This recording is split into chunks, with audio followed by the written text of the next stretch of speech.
Guys, everybody sit. Okay. Oh my god.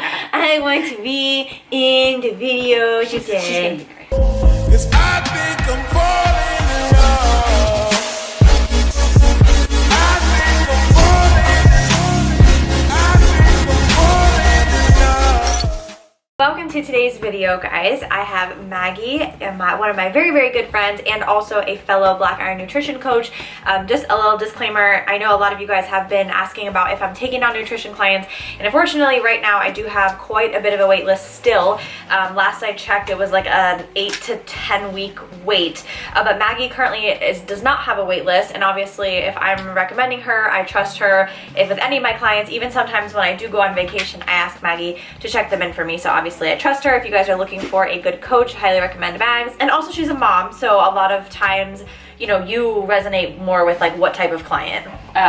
Those that have children, are busy with schedules, with working jobs, raising kids, husbands, balancing so much in a small time frame. Yeah, I think you do really well with that type of client. So if you guys are interested, definitely go over to the Black Iron Nutrition website to sign up. You guys can also take a really cool coach pairing quiz, which you will fill out like this whole questionnaire, and it will tell you basically which coach you would be best suited for. But today, actually, we kind of wanted to talk to you guys about something that everybody goes through. I'm currently going through it right now. Maggie had some really good words of wisdom for me, and so I was like, you know what, we could totally make this into a video. So today we're going to be talking about going through funks, going through the ebb and flow of life and training and eating, because I think we all kind of reach a point where we're like, I don't want to track. So like, have you had that before?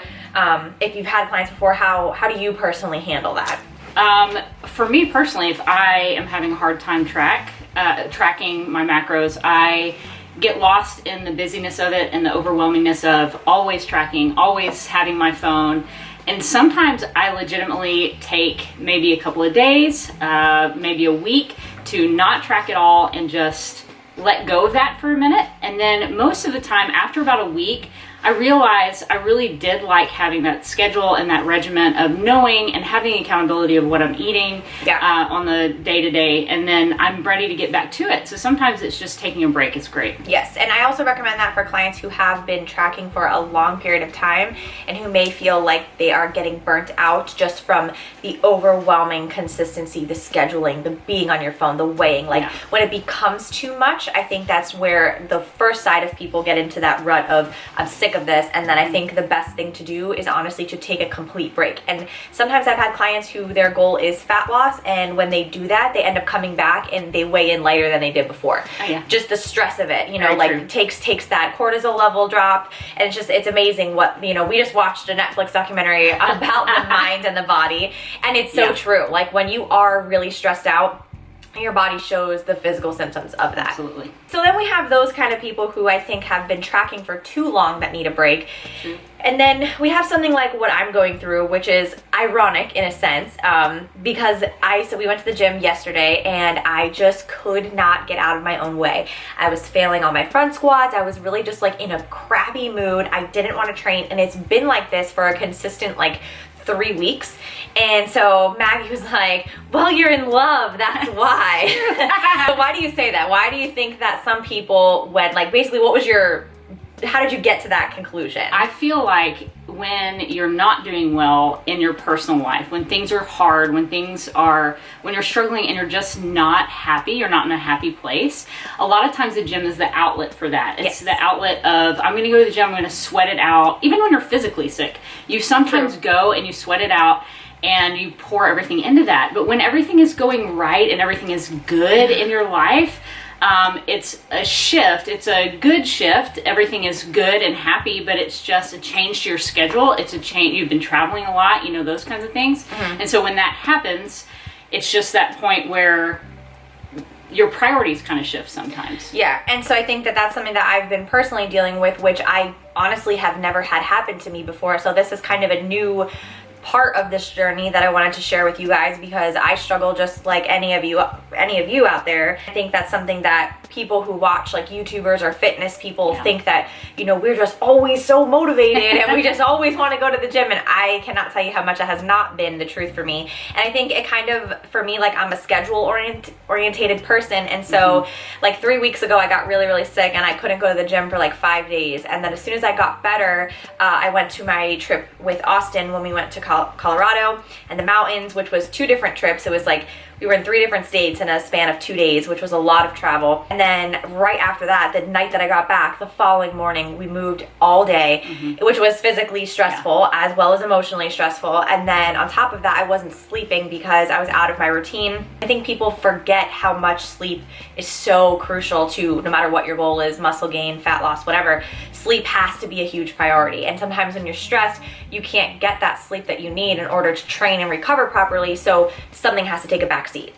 Something that you really have to do is think about your priorities in general and remember that it's not always going to be like a constant linear from point A to point B of your progress to your end goal. There's going to be some ups and downs, there's going to be some ebb and flow, and you have to kind of accept the fact that not everything is going to go your way, and there's going to be some circumstances that you can't control, but the only thing that you can do is control how you're reacting to it. So basically, you know, for this period, for the past 3 weeks, I've been not doing 2 days. I've just been kind of listening to my body, kind of, in a sense, intuitive eating. I'm still tracking, but I'm not like planning out my days in advance.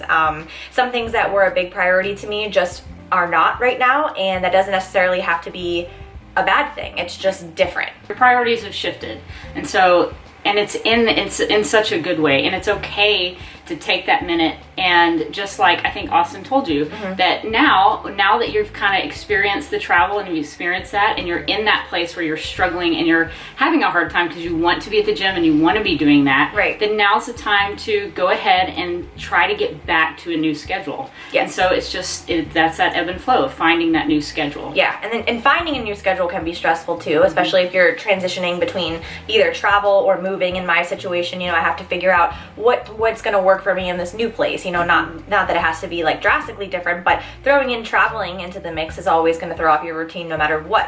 As of right now, I'm so happy with all the other factors of my life that, in a sense, the gym is just not like my #1 priority right now, whereas before I feel that I was so unhappy in my personal life that I was using the gym as my only happy outlet that I had. And I was making so much progress and hitting PRs, and all that stuff was then like motivating me to do it even more, whereas now it's kind of the opposite. I've been out of the gym, so my strength is kind of down, my endurance is kind of down, so when I go, I'm like, man, this sucks, I feel so bad.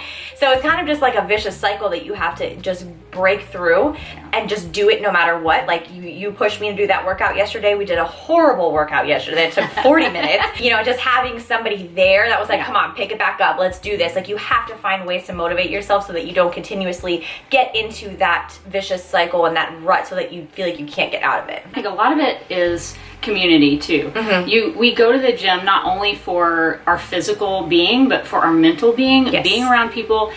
If you're struggling and you have an injury or you're going through something like this, don't not go to the gym. Even if you can only use your upper body, go and see your people and be around people and just get some sweat on. It doesn't have to look like the CrossFit Games. It just has to look like, you know, okay, today I'm going to work my upper body because that's all I can do, or I'm just going to get on the assault bike for 30 minutes. At least you went and you got out and you did that and saw people. I think that's important. I agree. And one of my favorite quotes that I always tell clients is, do what you can with what you have. So if you don't have 45 minutes and you only have 15, a 15-minute walk is better than nothing. So you have to kind of think about what you can utilize your time best for and just kind of like start making those steps towards getting back to where you want to be. Speaking of changes, we'll conclude today's video talking a little bit about the CrossFit changes.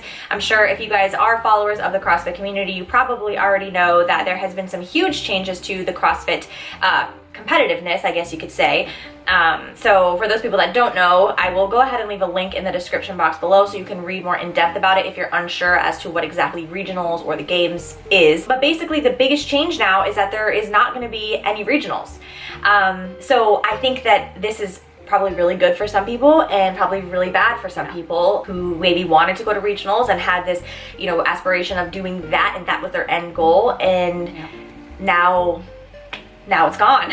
So thinking of switching priorities now, what are you going to think about doing for fitness? Are you using fitness to get to a specific goal like regionals, or maybe it might be good for you? I think it's good for me because now I'm not stressed about trying to make a team for regionals, and I'm kind of just focusing on like health for life, I guess. That's the way I feel about, I mean, that I'm in a very different situation though, because that's kind of been my end goal with CrossFit anyway, has been health and wellness. And so it is a big change for some people who had that goal, and but there's nothing wrong with continuing with the roots of what CrossFit is, and I think that was Greg Glassman's original idea with this, is to get it back to the roots of what it was meant to be originally, which was health and wellness and fitness, nutrition, all those things. And so I think it's going to be hard for some, but good for others. Yeah. For sure. What I find interesting about the changes is that it's kind of almost like an Olympics in a sense, like the Olympics tier kind of. He basically wants to take the fittest man and woman from each country and have them go to the games. So the games will no longer be pyramid by regionals underneath. There's going to be no more of that. It will be, I think it's, what did you say, October to January something, will be a series of CrossFit competitions that will give you points. Right, so like Wadapalooza, Granite Games, things like that. Those different, is it qualifying or is it just points? I think it's just I think points. Winners, I'm not sure about that. I don't either. I have to double check on that. I think that's a really interesting strategy because that really is going to eliminate so many of